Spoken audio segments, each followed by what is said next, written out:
That's who we are. That's why we've been scattered away from the Caribbean. And the people in the Caribbean, I know.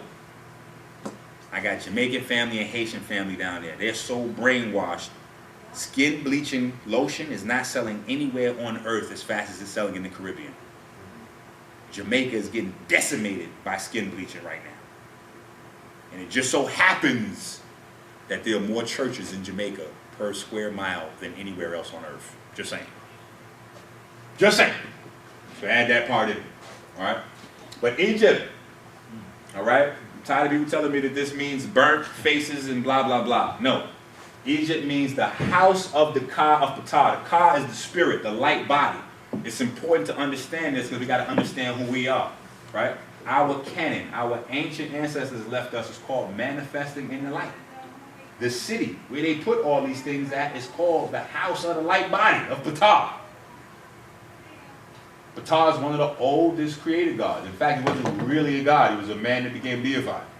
All right? But the house of the light body is Ptah. All right? So this is about a science. You have a light body. You need this whole lecture is not about your health. You're confused, and this is why we're sick. If you don't know who you are, you don't know what your body's made out of, how you know how to take care of it? You don't. Pharaoh, right? We have to understand what that means. Pharaoh does not mean king. Pharaoh does not mean king. Pharaoh means house or bloodline. All right? That's very important because there was some things that when we look back on in history, they'll be straightened out if we understood this. Right? Giza, the navel of the womb of the Milky Way. Meaning, we had a relationship. This is what our ancestors taught to all of the stars. All right? We eventually, if we live right, correctly, and etc., we evolve into stars. Right? We're all miniature stars. Right? So you have to live correctly, blah, blah, blah, blah, blah. And eventually, your Ka, your Ba, will become a star in the universe. That's very important to understand because everybody didn't have the biology to support that. This is why the light body was so important. All right? So Pharaoh was not the king. You got to get that. Pharaoh was not the king. All right? Now, real quick, this is blood information. All right? I have this here because people ask these questions a lot. Well, how did the blood types play into it? Very simple. O type blood was on this planet before Europeans. All right? The O blood type was here long before Europeans. The B blood type was here before Europeans came. Europeans came and brought with them the A blood type. All right? The A blood type. That is the newest, well, that was the newest blood type. And then, once the mixing started, then we got crazy. Right? But that is the newest on the planet. AB is just a mixture of the A and B. All right? So that's not really a clean blood type. All right? But you're looking at O, which was original, then B, which was the secondary black folks, and then A, which was that European blood type. All right? The AB didn't come in until, well, the A and B came in. All right? So we got to get that. We got to get that. All right? Hatshepsut. Very good example. All right? There's a lot of conflicts either credited to another pharaoh or destroyed because she was the pharaoh, but she wasn't a king. Right? The Sultan is the king. Sultan. Right? Pharaoh is not the king. That's Sultan. All right? In fact, pharaoh didn't even come into play until like after the pyramids. So that word's not even in use, Old Kingdom. Reason being, when there were no foreigners in Egypt, we didn't have to trace the bloodline.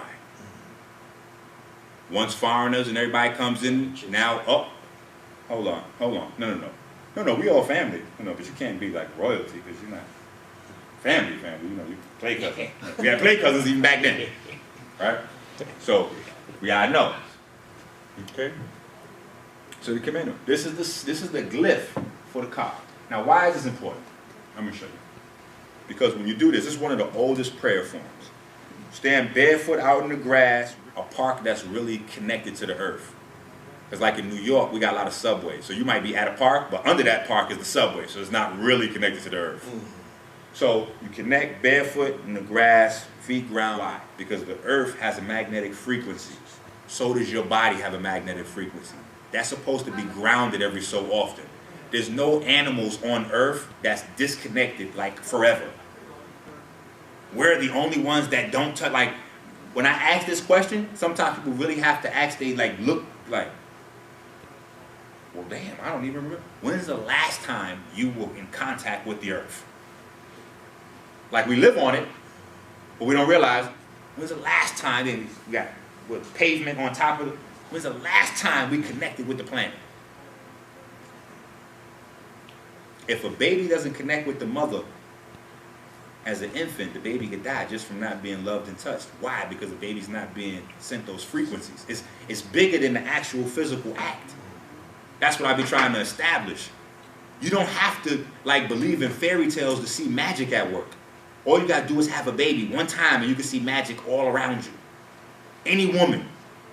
Like, oh, minister, you had me with the science, and you said magic, then you lost me. I'm like, okay. So you tell me what it and go to the movies, I go to dinner, you're all the way over there. Why is it that when the baby gets hungry all the way over there, your breast starts leaking all the way over there? What is that? You can't see it, you can't touch it, nobody can explain it, but we know it's a fact. As soon as baby gets hungry, the mother could be on the moon, then breast is running. At work that we don't understand. That's all magic is. Science that we just haven't figured out yet. All right? So it's very important that we understand that your body, your ka, your light body, the glyph for it was the same thing as the prayer that gets you back in tune with the natural frequencies of the planet and the sun. It's very important that we get that. Right? Why? Because now we're going to talk about what to do with this body to manifest the potential. I'm not going to talk about potential and then leave that on the table, right? And we're back to these Beatles. Reason being is because the Beatles told the story, right? You had two different types of Beatles. And this is the biggest mystery that Minister EnQi had to uncover for everybody. Because all of our Egyptian scholars, none of them noticed that.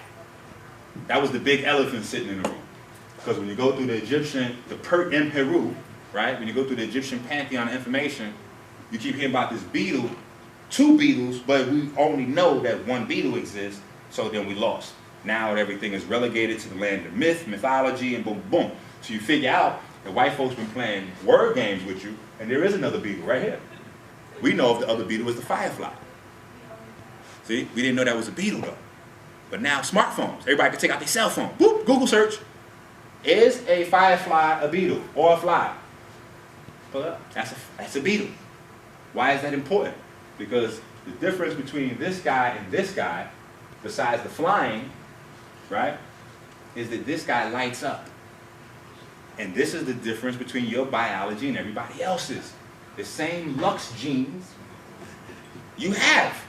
And this guy right here serves as the mnemonic device for how to activate them. It shows you. We just got to figure this out. The dung beetle. The dung beetle is symbolically your melanocyte. That's why you see the dung beetle pushing the dung, the ball of duty, right? The ball of duty is symbolic of what the dung beetle carries in terms of fertilizing, being able to fertilize plants, etc., etc. Now, the plants that it fertilizes is water lilies. Water lilies and lotuses have been the same plant until the last 20 years. Meaning they look almost identical. We had to actually cut them open. I say we, I mean modern science had to cut them open and look at the stamens and the inside of the plant to see that they were different. So when you go back through history and you see the lotus flower symbology, this is why you see the lotus flower symbology. It's talking about the light body, right? Now what it is with these lilies and these lotus flowers, they actually function like keratinocytes. You see, this is how they kept us dumb so long, because most people, like, this is just my hobby, so I enjoy doing this. But most people aren't going to have the discipline to go through all of the Egyptian pantheon information as well as anatomy and physiology to even put these two and two together. But your keratinocytes are your skin cells, all right? Your adult stem cells. Everybody has adult stem cells that makes up their skin. They're called keratinocytes, all right? And your melanocytes' job is to fertilize these guys, all right, with melanin. So a fertilized keratinocyte is brown or black. An unfertilized one is white, all right, or pink or red, all right. Fertilized, brown or black, unfertilized, pink or brown. What stops them from being fertilized?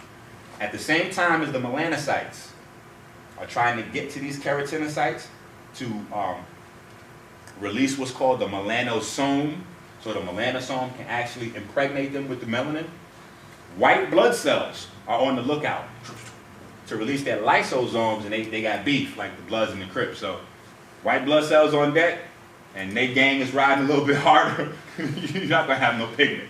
Now, if you have plenty of pigment production, brown, black, etc., and you're listening to, people you're speaking to, the gene flips off. The switch goes off.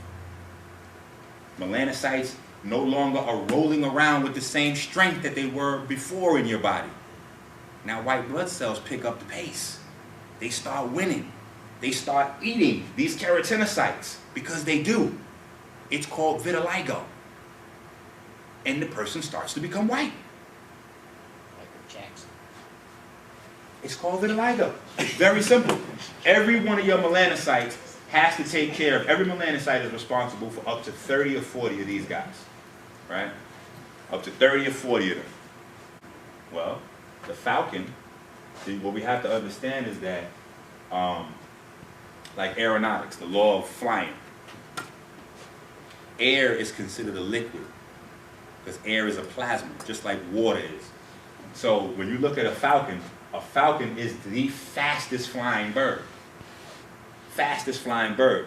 Now flying is an electrical activity. Horus symbolizes falcon because the falcon represents the light body, because it's electricity that allows the falcon to fly higher and faster than all the other birds, because it runs electricity through its body the fastest. That's what allows the falcon to go up to heights that a lot of birds can't reach and dive down faster than all the other birds can. It's all electricity. And figuring out the secret that flying is electric is how machines and things like that can get up in the air, whereas people commonly go, oh, well, it's too heavy to, no. It's electricity. As long as you can generate enough electricity, you can get off the ground. The more electricity you generate, the faster and higher you can go. So that's why Horus is always symbolized by the falcon. All right? It's electricity. And it's that electricity that runs through your body and your biology. Right? This is what the keratinocytes look like up close and personal. This is what's happening in your skin. All right? This is what's happening under the microscope. This is one thing to have the drawn diagram, but this is what's happening under the microscope. All right? We don't spend $40, $50. Right? This is a hair follicle. This is why the sisters have so much trouble getting their hair to grow. You have to know this. What's in a hair follicle? The most important thing that's in a hair follicle to making your hair grow is colostrum. Same colostrum that's in the breast milk that makes babies grow. And once we put all them chemicals in there, it kills your follicle's ability to produce colostrum, so nothing will grow in it. Don't matter what kind of chemical juice you put back on it. The colostrum don't produce, the hair's not going to grow. Period. If you don't sweat, your body won't produce colostrum. So even if the follicle's fine, but you don't exercise. Woo! Some black sisters, boys, like, I can exercise, but I'm not going to sweat though. So I got to sweat and exercise? I'm like, just be looking like, can you just work up a really tight sweat? Inside every hair follicle, you also have stem cells. Inside every hair follicle, you have stem cells. All right? Inside every hair follicle, you can also have an accumulation of fat. You can also have an accumulation of mucus. You can also have an accumulation of plaque. All of those same lovely things that you hear people talking about in terms of their diet. Your hair follicle is no different. So you can't eat chicken sandwich and Chinese restaurant and all that and think you're going to have healthy hair. It just doesn't work. You can't have a healthy anything on chemicals. Everything is the same. Okay? Everything is the same. And why did I put this here? Just to show you how basic in nature this is. Your hair follicle is 90% the same as an apple's hair follicle. So this is not some kind of crazy science that's, no, it's basic information. It's just that we don't know it, make it look complicated. We are on a 24,000 year cycle calendar. What's the odds that we have 24,000 genes in our body? What's the odds on that? What's the odds? And at that point, what are we playing games for? All these different sciences telling us the same thing. We had to go down to Mayan calendar to figure this out. We got all these pieces and we still not putting it together and moving forward. Right?